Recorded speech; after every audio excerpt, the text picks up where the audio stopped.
Welcome students. जैसा कि हमने एक टॉपिक डिस्कस किया था magnetic field due to current in a long straight wire, तो उसी से रिलेटेड एक प्रॉब्लम सॉल्व करते हैं ताकि हमारा कॉन्सेप्ट मजीद क्लियर हो सके। तो हमारे पास प्रॉब्लम क्या है? अ 200 centimetre wire carrying a current of 10 ampere is placed in a uniform magnetic field of 0.30 Tesla. हमारे पास यूनिफॉर्म मैग्नेटिक फील्ड है, जैसे कि आपको यहाँ पे एरोस से मैं शो कर रही हूँ, जो कि हमारे पास एक यूनिफॉर्म मैग्नेटिक फील्ड है और उसकी जो स्ट्रेंथ है वो हमें बताई गई है कि हमारे पास मैग्नेटिक फील्ड है 0.30 टेस्ला की। ठीक है, तो हमें कहा गया है कि इस मैग्नेटिक फील्ड के अंदर एक वायर रखी गई है जो कि 200 सेंटीमीटर की है। ठीक है, और उसके अंदर से करंट कितना पास हो रहा है? 10 एम्पेयर।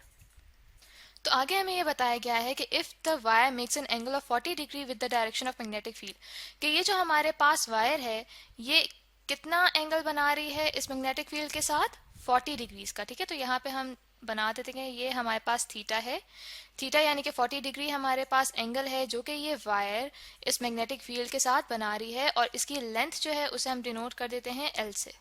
ठीक है, जो क्या है हमारे पास 200 सेंटीमीटर, और इसके अंदर से जो करंट पास हो रहा है उसे हम डिनोट करेंगे आई से। वो भी हमें पता है कि वो कितना करंट पास हो रहा है, 10 एम्पेयर का। तो आगे हमें कहा गया है कि हमने फाइंड क्या करना है? Find the magnitude of the force acting on the wire, कि ये जो वायर है हमारे पास, इसके ऊपर इस मैग्नेटिक फील्ड की वजह से जो फोर्स एक्सर्ट हो रही है वो फोर्स हमने फाइंड आउट करनी है। तो स्टूडेंट्स सबसे पहले इस तरह करते हैं कि डाटा लिख लेते हैं अपने पास कि हमें क्या क्या क्वांटिटीज गिवन है इस प्रॉब्लम में। सबसे पहले तो हमें बताया गया है कि जो इस वायर की लेंथ है वो हमारे पास है 200 सेंटीमीटर। ठीक है, तो स्टूडेंट्स इस तरह करते हैं कि जो हमारे पास ये लेंथ है इसको एक स्टैंडर्ड यूनिट में ले आते हैं, मीटर्स में ले आते हैं, ताकि हमारी कैलकुलेशन एक स्टैंडर्ड वे में आ जाए। ठीक है, तो जैसा कि हम जानते हैं कि हमारे पास 100 सेंटीमीटर इक्वल होता है 1 मीटर के। ठीक है, तो 1 सेंटीमीटर किसके इक्वल हो गया? वो इक्वल हो गया 1 डिवाइडेड बाय 100 मीटर के। तो यहाँ पे हमने कितने सेंटीमीटर्स को कन्वर्ट करना है? हमने 200 सेंटीमीटर्स को कन्वर्ट करना है। तो हमारे पास हो जाएगा 200 centimetre equal to 1 divided by 100 multiplied by 200 metre. ठीक है, तो ये हमारे पास इक्वल आ जाएगा 2 मीटर के। ठीक है, तो यहाँ पे हम लिख लेते हैं कि जो हमारे पास लेंथ आ गई है वो हमारे पास आ गई है 2 मीटर। तो इसके बाद हमें ये बताया गया है कि जो करंट है इस वायर में वो हमारे पास कितना है? वो हमारे पास है 10 एम्पियर। ठीक है, और इसके बाद हमें ये बताया गया है कि जो मैग्नेटिक फील्ड है जिसमें इस वायर को रखा गया है वो है 0.3 टेस्ला। ठीक है, और जो हमारे पास एंगल है जो ये वायर बना रही है इस मैग्नेटिक फील्ड के साथ, वो थीटा हमारे पास कितना है? वो है हमारे पास 40 डिग्री। और हमने फाइंड आउट क्या करना है? हमने फाइंड आउट करनी है फोर्स एफ। ठीक है, तो वो हम लिख लेते हैं कि हमने फोर्स एफ फाइंड करनी है। तो स्टूडेंट्स ये तो हमारे पास डाटा कलेक्ट हो गया कि हमारे पास प्रॉब्लम में क्या क्या गिवन है।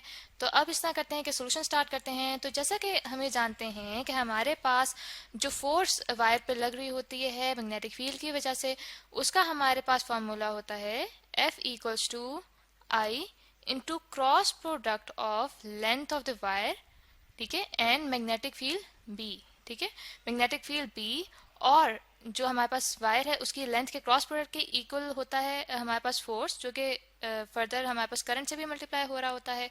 तो यहाँ पे जब हम क्रॉस प्रोडक्ट को खोलते हैं तो हमारे पास आ जाता है I L B sine of theta. ठीक है, sine of theta into unit vector N. ये जो यूनिट वेक्टर एन होता है ये हमें डायरेक्शन बताता है फोर्स एफ की, जो कि ये बता रहा होता है कि जो हमारे पास फोर्स है वो परपेंडिकुलर है उस प्लेन के जो मैग्नेटिक फील्ड और लेंथ एल बना रहे हैं। तो स्टूडेंट्स यहाँ पे इस तरह करते हैं, अब वैल्यूज पुट करते हैं कि हमारे पास जो करंट है, करंट की वैल्यू हमारे पास है 10 एम्पेयर। ठीक है, 10 एम्पेयर मल्टीप्लाइड बाय जो लेंथ है हमारे पास वो हमारे पास आई थी 2 मीटर, मल्टीप्लाई ये फर्दर हो रहा है हमारे पास मैग्नेटिक फील्ड से जो कि है 0.3 टेस्ला, और फिर हमारे पास आ जाएगा साइन थीटा। साइन थीटा की जगह हमारे पास आएगा साइन ऑफ 40। ठीक है, तो यहाँ पे हम लिख लेते हैं साइन ऑफ 40 डिग्री। ठीक है, तो इसको जब मैंने कैलकुलेट किया है कैलकुलेटर से, तो मेरे पास जो फोर्स की वैल्यू आ रही है स्टूडेंट्स वो आ रही है मेरे पास 0.39। ठीक है, यहाँ पे ऊपर हम यूनिट वेक्टर को भी शो कर देते हैं ताकि जो फोर्स की डायरेक्शन है वो इसके थ्रू पता चलती है। तो स्टूडेंट्स अब इस तरह करते हैं कि जो हमारे पास यूनिट्स हैं उनको बैलेंस आउट कर लेते हैं, ताकि अगर हमने कोई मिस्टेक की होगी कैलकुलेशन के दौरान तो हमें पता चल जाएगा, क्योंकि अगर हमने मिस्टेक की होगी तो जो यूनिट्स हैं वो सही तौर से बैलेंस नहीं हो पाएंगे। ठीक है, तो यहाँ पे सबसे पहले हमारे पास मौजूद है एम्पेयर, ठीक है, जिसके साथ मल्टीप्लाई हो रहा है हमारे पास मीटर, ठीक है, और साथ हमारे पास यहाँ पे टेस्ला मौजूद है। तो टेस्ला को सबसे पहले सिंप्लीफाई कर लेते हैं। तो जैसे कि हम जानते हैं कि हमारे पास मैग्नेटिक फील्ड B इक्वल होती है force F divided by Q charge velocity V into sine of theta. तो दैट मीन्स कि हमारे पास जो 1 टेस्ला मैग्नेटिक फील्ड है वो इक्वल होती है हमारे पास 1 Newton force divided by 1 coulomb charge. ठीक है, यहाँ पे 1 के बजाय मैं डायरेक्ट चार्ज लिख देती हूँ, कूलम, ठीक है, जो कि फर्दर मल्टीप्लाई होता है वेलोसिटी से, जिसके यूनिट्स होता है हमारे पास मीटर पर सेकंड, सेकंड ऊपर चला जाएगा। तो यहाँ पे टेस्ला के अगर हम यूनिट्स लिखें तो हमारे पास आएगा newton second divided by coulomb into metre. ठीक है, और आगे हम देखते हैं कि यहाँ पे हमारे पास मीटर मीटर से कट जाएगा। तो स्टूडेंट्स जैसा कि हम जानते हैं कि हमारे पास जो करंट होता है आई वो इक्वल होता है चार्ज डिवाइडेड बाय टाइम के।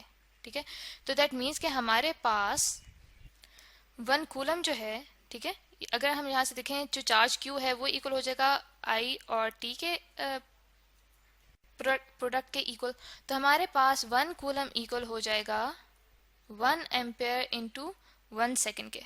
ठीक है, तो दैट मीन्स कि हमारे पास जो कूलम है इसकी जगह हमारे पास आ जाएगा, यहाँ पे मैं लिख देती हूँ कि यहाँ पे हमारे पास आ जाएगा एम्पेयर सेकंड।